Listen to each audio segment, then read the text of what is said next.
मैं आता हूँ तेरे पास, प्रभु यीशु मेरे मसीह, मेरे पापों के लिए ही उधार दे मसीह।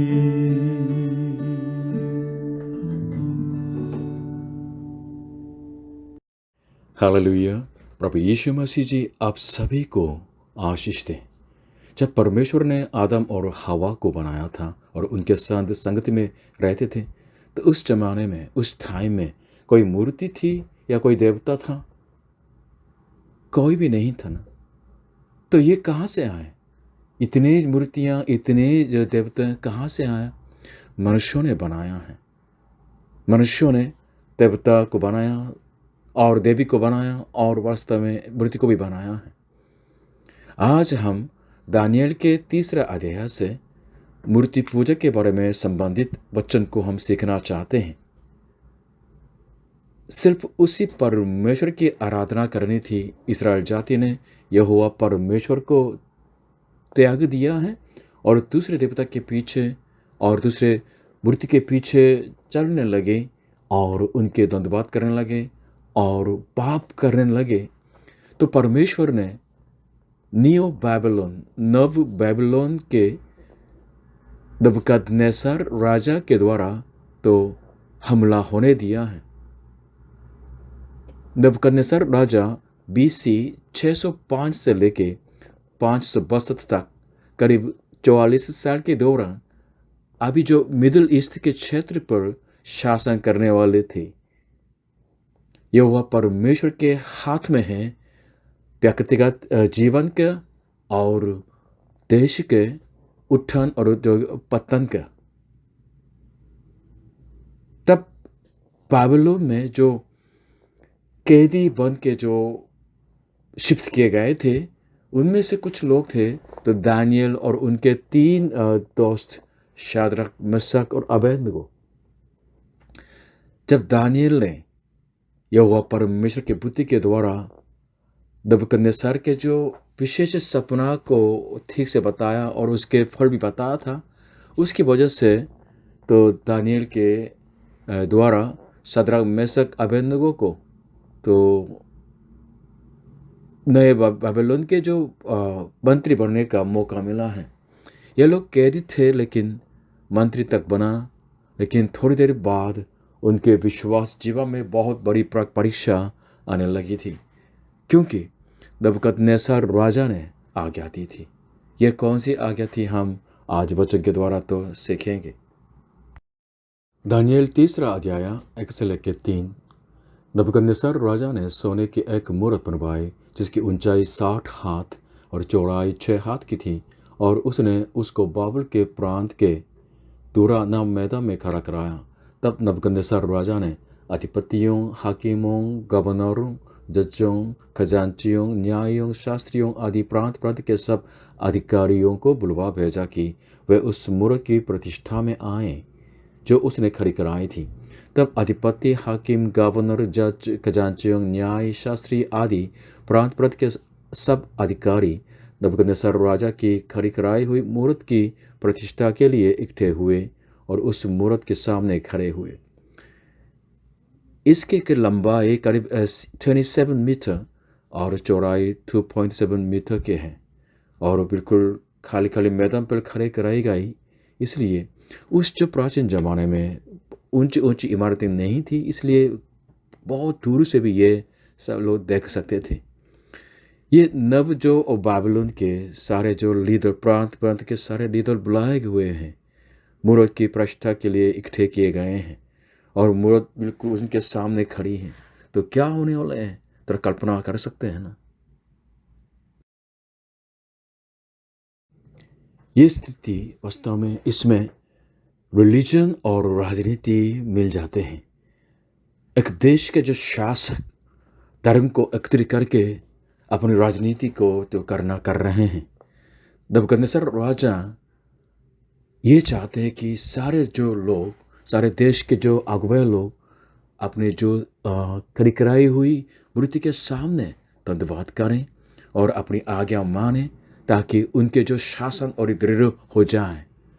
और जो बिल्कुल अद्भुत की बात, शौक की बात यह है कि उस मूर्ति के पास में एक धधकते हुए भट्ठे की तैयारी भी की गई है। क्यों?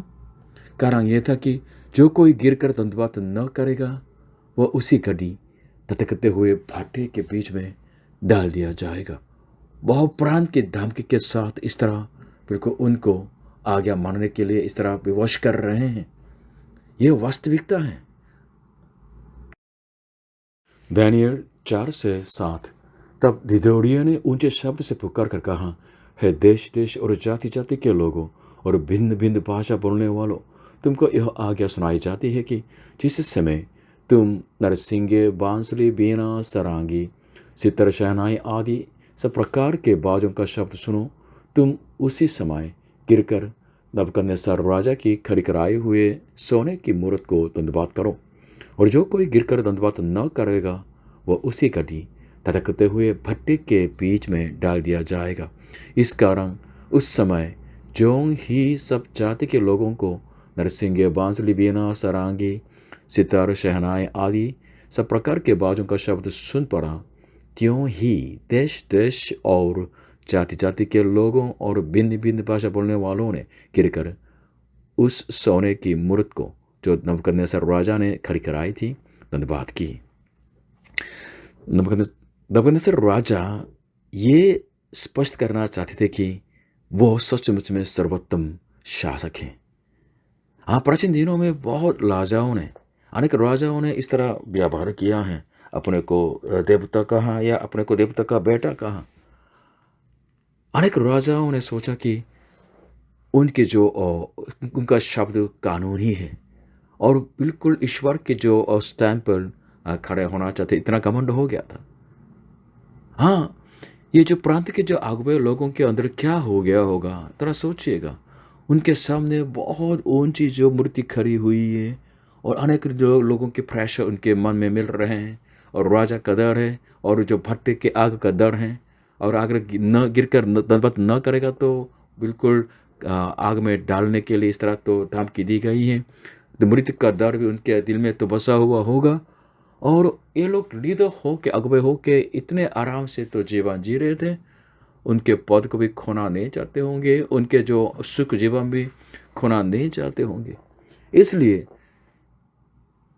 बाजों का शब्द सुनते ही इन्होंने क्या किया है, बिल्कुल तुरंत उस मूर्ति के सामने दंडवत किया है। और सब ठीक लग रहा था राजा के सामने, क्योंकि सारे लोगों ने दंडवत किया है। लेकिन बाद में पता चल गया कुछ गड़बड़ की बात सामने आई है, क्योंकि उनमें से, उन अगुओं में से तीन लोगों ने दंडवत नहीं किए। दानियल 3 अध्याय 8 से लेकर 12 तक। उसी समय कई एक कसदी पुरुष राजा के पास गए और कपट से यहूदियों की चुगली खाई। वे नबूकदनेस्सर राजा से कहने लगे, हे राजा, तू चिरंजीव रहे।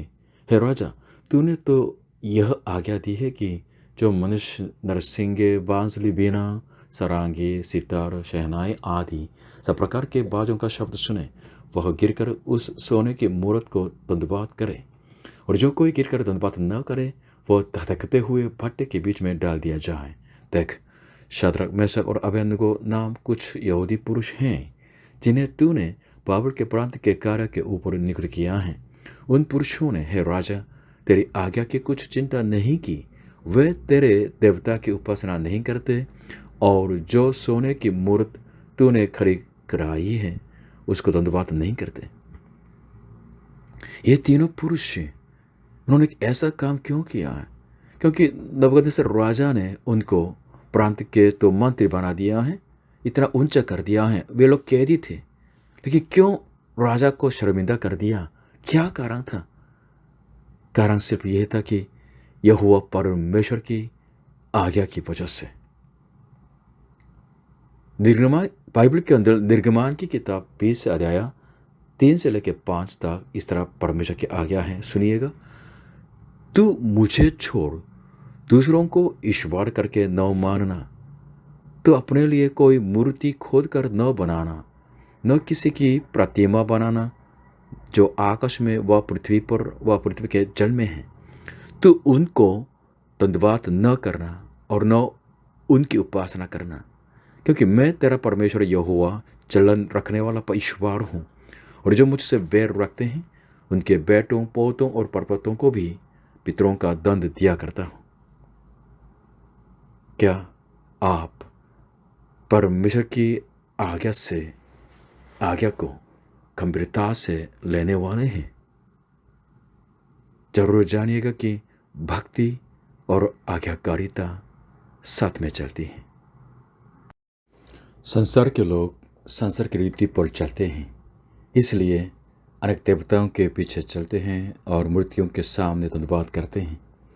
और जिसके पास सामर्थ्य है, शक्ति है, तो उसके पक्ष में खड़े होने को बुद्धि समझते हैं और सुरक्षा समझते हैं। लेकिन आज बिल्कुल उल्टी बात आप सुन रहे हैं। ये तीनों पुरुषों ने सर्वोत्तम जो शक्ति रखने वाले राजा की बात को त्याग दिया है, नहीं माना। ये कैसे संभावित है?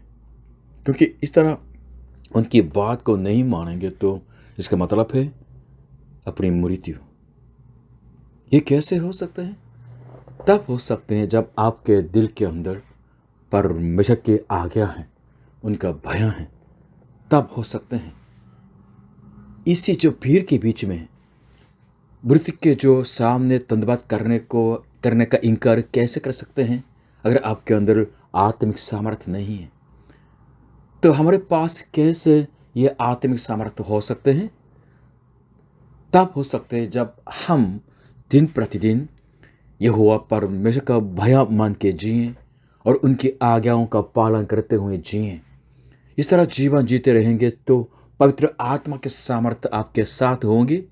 जब परीक्षा आती है तो उस क्षण, उस परिस्थिति में हम पाप नहीं करेंगे और पाप से विजय पा के सचमुच में परमेश्वर की महिमा करेंगे। नहीं तो इस तरह सामर्थ्य रखने वाले शासक की बात हम त्याग नहीं सकेंगे। इसलिए परमेश्वर के जो प्रजा के व्यवहार के जो सिद्धांत हैं वो परमेश्वर यहोवा के वचन हैं। दानियल 3 अध्याय 13 से लेकर 18 तक। तब नबूकदनेस्सर ने रोष और जलजलाहट में आकर आज्ञा दी कि शद्रक मेशक और अबेदनगो को लाओ। तब वे पुरुष राजा के सामने हाजिर किए गए। नबूकदनेस्सर ने उनसे पूछा, हे शद्रक मेशक और अबेदनगो, तुम लोग जो मेरे देवता की उपासना नहीं करते और मेरी खरी कराई हुई सोने की मूर्त को धन्यवाद नहीं करते, सो क्या तुम जानबूझकर ऐसा करते हो? यदि तुम अभी तैयार हो कि जब नरसिंगे, बांसुरी, बीना, सरांगी, सितार, शहनाई आदि सब प्रकार के बाजों का शब्द सुनो और उसी क्षण गिरकर मेरी बनवाई हुई मूर्त को धन्यवाद करो तो बचोगे। और यदि तुम धन्यवाद न करो तो इसी घड़ी धधकते हुए भट्टे के बीच में डाले जाओगे। फिर ऐसा कौन देवता है जो तुमको मेरे हाथ से छुड़ा सके? शद्रक, मेशक और अबेदनगो ने राजा से कहा, हे नबूकदनेस्सर, इस विषय में तुझे उत्तर देने का हमें कुछ प्रयोजन नहीं जान पड़ता। हमारा परमेश्वर जिसकी हम उपासना करते हैं वह हमको उस धधकते हुए भट्टे की आग से बचाने की शक्ति रखता है। वरन हे राजा, वह हमें तेरे हाथ से भी छुड़ा सकता है। परंतु यदि नहीं तो हे राजा, तुझे मालूम हो कि हम लोग तेरे देवता की उपासना नहीं करेंगे और न तेरी खड़ी कराई हुई सोने की मूर्त को धन्यवाद करेंगे। राजा को बहुत गुस्सा आ गया होगा ना। हाँ, धन्यवाद नहीं किया इसलिए उनको बहुत शर्म मिल गई है, गुस्सा भी आ गया। लेकिन फिर भी राजा उनको बचाना चाहता था, इसलिए एक बार और मौका दिया था, लेकिन ये भी बिल्कुल इनकार कर दिया। नबूकदनेस्सर राजा का अनुभव है, थोड़ा बहुत यहोवा परमेश्वर के बारे में जानने का मौका था। फिर भी 15 पद में वो क्या कह रहे हैं? कोई भी देवता उन लोगों को तो उनके हाथ से नहीं छुड़ा सकता, ये बोलता है। लेकिन परमेश्वर के जन, उनके प्रजा कौन हो गए? वह लोग हैं जो हर परिस्थिति में, कितना गंभीर क्यों ना हो, कितना धमकी क्यों ना हो, कितना प्राण का खतरा क्यों ना हो, हर परिस्थिति में परमेश्वर के वचन का पालन करने वाले वे परमेश्वर के भक्त हैं। ये लोग विश्वास करते हैं परमेश्वर उनको बचा सकते हैं, बचाने की शक्ति भी रखते हैं, लेकिन परमेश्वर के लिए शहीद होने के लिए तैयार किए हुए लोग हैं परमेश्वर के भक्त। परमेश्वर आपके प्राण से भी उत्तम है। ये चुनौती है, क्या परमेश्वर आपके प्राण से भी उत्तम है? इसी पृथ्वी पर परमेश्वर पर विश्वास करने का मतलब है आराम का जीवन, आशीष जीवन, वो नहीं, वरन शैतान से और संसार से घृणा मिलने वाला जीवन होता है। इसलिए परमेश्वर विश्वास करने की राह को दुख की राह बोलते हैं या क्रूस की राह बोलते हैं। प्रभु यीशु ने भी ये कहा था कि जो कोई मेरे पीछे आना चाहे तो दिन प्रतिदिन अपने को इनकार करते हुए अपने क्रूस उठा के मेरे पीछे चलना है, ये कहा था। और प्रभु यीशु ने मत्ती 10:39 में ये भी कहा कि जो अपने प्राण बचाता है वो उसे खोएगा, और जो मेरे कारण अपना प्राण खोता है वो उसे पाएगा। और बाइबल की अंतिम किताब प्रकाशित वाक्य 2:10 में इस तरह लिखा है, प्राण देने तक विश्वास रखा तो मैं तुझे जीवन का मुक्त दूंगा। तानिया के ये 3 दोस्त, अगर उन्होंने संसार के आराम को जो आराम से प्यार किया होता या बिल्कुल मौत से डरा होता तो मृत्यु के सामने धन्यवाद करते, लेकिन उन्होंने परमेश्वर से प्रेम किया है, इसलिए मौत की राह को चुन लिया है परमेश्वर के लिए। आधुनिक युग में भी ये सच है। आधुनिक पीढ़ी में भी अनेक परमेश्वर के प्रजा लोग प्रभु यीशु पर विश्वास करने की इस राह पर चलते चलते शहीद बन चुके हैं। हालेलुया। दानियेल 3:19 से लेकर 23 तक। तब नबूकदनेस्सर झुंझला उठा और उसके चेहरे का रंग शद्रक, मेशक और अबेदनगो की ओर बदल गया, और उसने आज्ञा दी कि भट्ठे को 7 गुना अधिक भटका दो। फिर अपनी सेना में के कई एक बलवान पुरुषों को उसने आज्ञा दी कि शद्रक, मेशक और अबेदनगो को बांध कर उन्हें धधकते हुए भट्ठे में डाल दो। तब वे पुरुष अपने मोजों, अंगराखों, बागों और वस्त्रों सहित बांधकर उस धधकते हुए भट्ठे में डाल दिए गए। वो भट्ठा तो राजा की दृढ़ आज्ञा होने के कारण अत्यंत धधकाया गया था। इस कारण जिन पुरुषों ने शद्रक, मेशक और अबेदनगो को उठाया वे ही आग की आंच से जल मरे, और उसी धधकते हुए भट्ठे के बीच ये तीनों पुरुष शद्रक, मेशक और अबेदनगो बांधे हुए फेंक दिए गए। राजा अति क्रोधित होके राजा ने उस भट्ठे की आग को 7 गुना और तेज बना दिया था, और जिन सेनाओं ने इन जो पुरुषों को भट्टे में डालने के लिए ले गए थे, तो वे लोग इतनी जो तेज आग की वजह से जल मर चुके हैं। आपको ये बताना चाहता हूं कि जो 20वीं शताब्दी के शहीदों की संख्या पहले से लेकर 19वीं शताब्दी तक के जो संख्या से भी ज़्यादा होते हैं। इसलिए आधुनिक जो हमारी पीढ़ी है, शहीदों की पीढ़ी है, जो परमेश्वर से अपने प्राण से ज़्यादा प्रेम करते हैं, वे लोग विजयी पाते हैं मृत्यु से भी। साधारण मनुष्य तो मृत्यु से डरते हैं, लेकिन थोड़ा सोचिएगा, हमें तो एक बार मरना ही है, इसलिए अर्थपूर्ण मौत के लिए भी हमें प्रार्थना करनी है। और हमारी आशा प्रभु यीशु मसीह में है, जो मृत्यु में से जी उठे हैं, जो हमारे जीवन का स्रोत है, जीवन का स्वामी है। इसलिए हमें विश्वासी, हमें मृत्यु से डरना नहीं। क्योंकि परमेश्वर के जनों के लिए मृत्यु अंत नहीं है। हमें पुनरुत्थान की आशा में महिमा में प्रवेश करना है थोड़ी देर बाद। Hallelujah, hallelujah. लेकिन यहोवा परमेश्वर ने उन लोगों को जिन्होंने मृत्यु के सामने दंडवत नहीं की, शहीद होने नहीं दिया, वरन उनके प्राण को बचाया है। हमारे जीवन, हमारी मृत्यु सब हमारे परमेश्वर के हाथों में है, इसलिए हमें डरना नहीं। अगर परमेश्वर अनुमति नहीं देते, हम किसी भी हालत में क्यों न हो नहीं मरेंगे। अगर परमेश्वर चाहते हैं तो आज भी, अभी भी हमको ले जाएंगे। इसलिए पौलुस प्रेरित ने इस तरह अंगीकार किया है रोमियो 14:8 में, क्योंकि यदि हम जीवित हैं तो प्रभु के लिए जीवित हैं, और यदि हम मरते हैं तो प्रभु के लिए मरते हैं।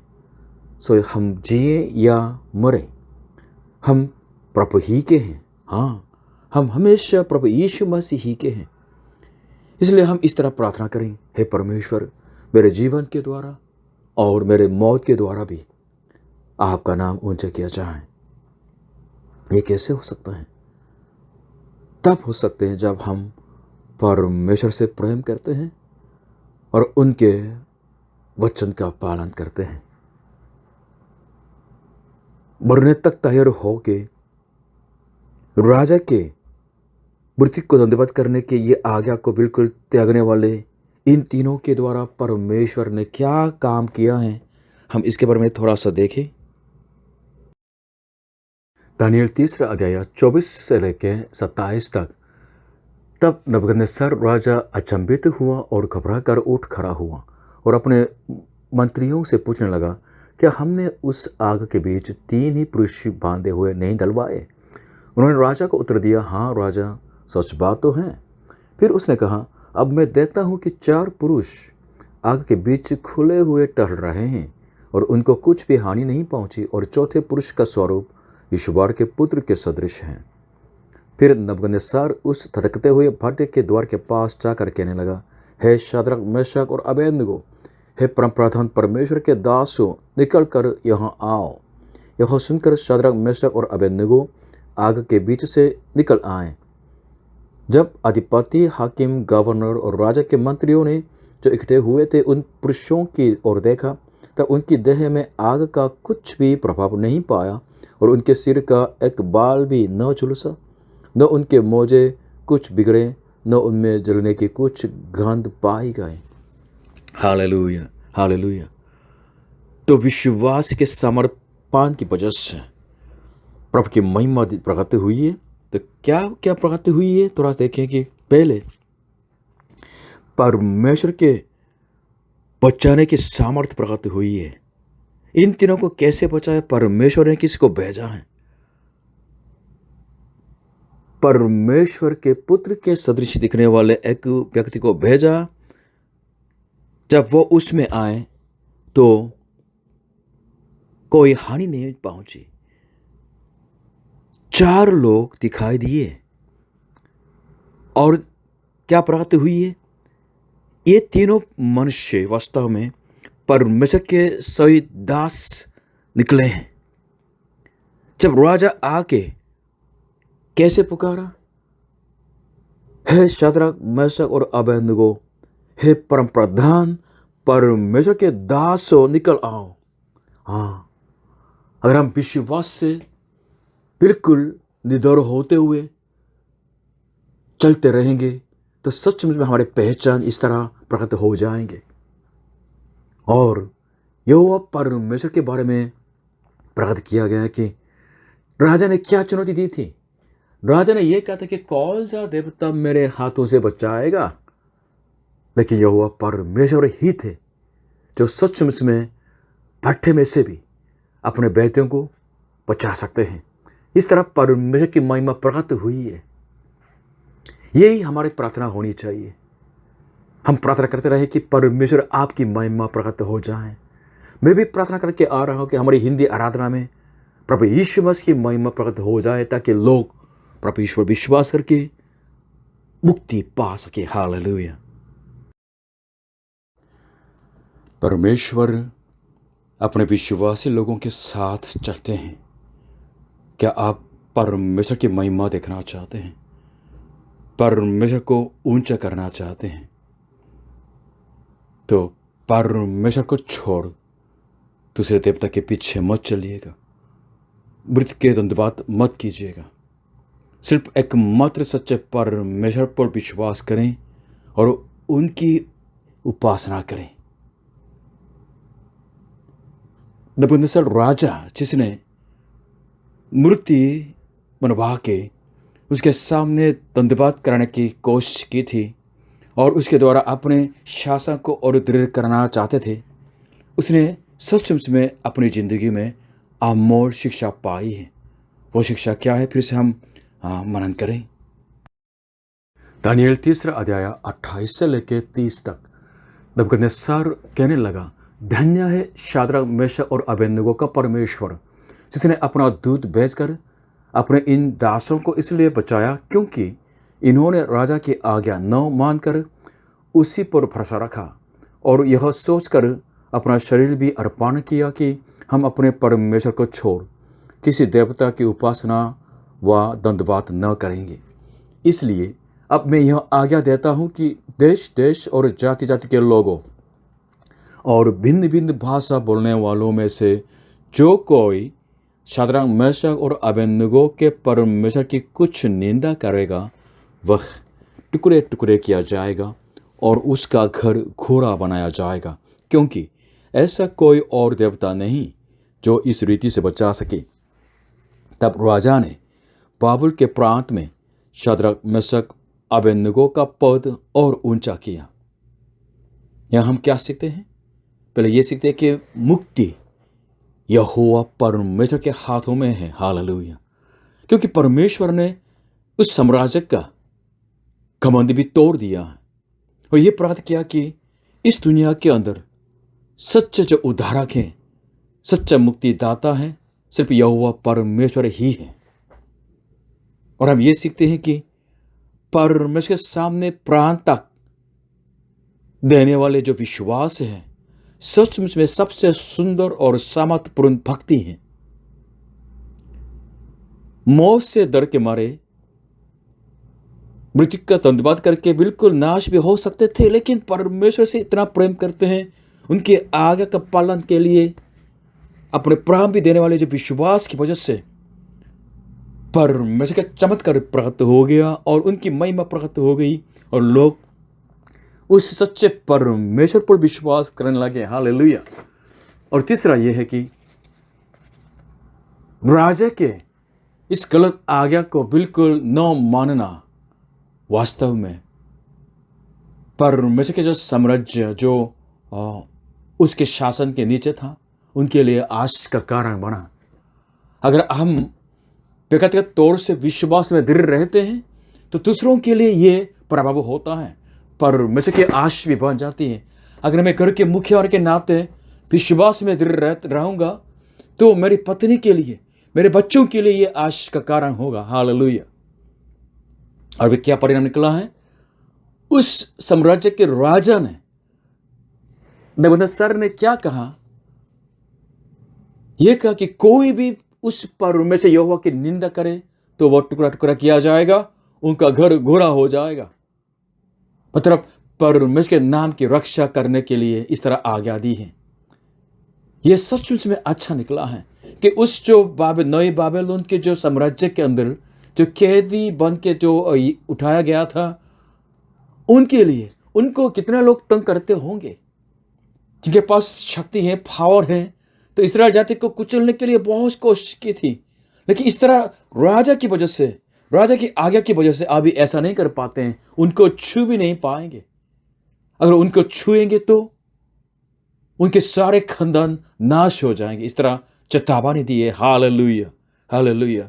परमेश्वर यहोवा महान परमेश्वर है, महिमामय परमेश्वर है, सदा के लिए ऊंचे किए जाने वाले परमेश्वर वो ही है। हालेलुया! हालेलुया! आज के वचन का निष्कर्ष है, कंक्लूजन है, हमें मूर्ति पूजा नहीं करनी है। तो किसकी पूजा करें? हम किसकी पूजा करें? आज के वचन दानिएल 3 अध्याय के द्वारा यह स्पष्ट हमने सीखा है कि यहोवा परमेश्वर ने हमें विशेष आज्ञा दी है और उनके भक्तों ने उस आज्ञा को मान लिया है प्राण देने तक। क्या आज्ञा थी? तुम मुझे छोड़ दूसरों को ईश्वर करके न मानना और मूर्ति न बनाना और दंडवत न करना और उसकी उपासना न करना। मूर्ति पूजा भक्ति की राह नहीं, उल्टा है, परमेश्वर के सामने पाप करने का रास्ता है। मूर्ति पूजा से आप परमेश्वर के निकटता में नहीं जा पाएंगे, वरन उनसे और दूर हो जाएंगे, श्रापित हो जाएंगे। जैसे आदम ने परमेश्वर की उस आज्ञा को तोड़ दिया है, वैसे ही अगर हम मूर्ति पूजा करेंगे तो परमेश्वर के 10 आज्ञाओं में से पहली आज्ञा और दूसरी आज्ञा को तोड़ने वाले पाप में फंसेंगे। इसलिए यशाया 44:9 में इस तरह चेतावनी है, जो मूर्त खोद कर बनाते हैं वे सब के सब व्यर्थ हैं, और जिन वस्तुओं में वे आनंद ढूंढते उनसे कुछ लाभ न होगा। उनके साक्षी न तो आप कुछ देखते हैं और न कुछ जानते हैं, इसलिए उनको लज्जित होना पड़ेगा। हम किसकी आराधना, किसकी पूजा करें? एकमात्र सच्चे परमेश्वर यहोवा की आराधना पूजा करें। हालेलुया। यशाया 42:8 में इस तरह यहोवा परमेश्वर ने खुद कहा, मैं यहोवा हूं, मेरा नाम यही है, अपनी महिमा मैं दूसरे को न दूंगा, और जो स्तुति मेरे योग्य है वो खुदी हुई मूर्तों को न दूंगा। हालेलुया। अदृश्य सच्चे परमेश्वर यहोवा, उनकी उपासना, उनकी पूजा करनी है, उनकी सेवा करनी है। हम उस परमेश्वर को कैसे जान सकते हैं, समझ सकते हैं? प्रभु यीशु मसीह ने उस परमेश्वर को प्रकट किया है। कुलुस्सियों 1:14 से लेकर 15 तक, जिसमें यानी प्रभु यीशु में हमें छुटकारा अर्थात पापों की क्षमा प्राप्त होती है। वह यानी प्रभु यीशु तो अदृश्य परमेश्वर का प्रतिरूप और सारी सृष्टि में पहलौठा है। कौन परमेश्वर को, उस परमेश्वर को हमें प्रकट कर सकते हैं, दिखा सकते हैं? ये पूछेंगे, बाइबल कहते हैं प्रभु यीशु मसीह ही वही प्रतिरूप है। भाइयों बहनों, इसलिए प्रभु यीशु पर विश्वास करें और प्रभु यीशु मसीह में अपने को महिमा के साथ प्रकट करने वाले उस परमेश्वर का दर्शन पाएं और उस परमेश्वर यहोवा की उपासना पूजा करें। हालेलुया। परमेश्वर आपको प्रभु यीशु में धन्य करें और आशीषित करें। हालेलुया।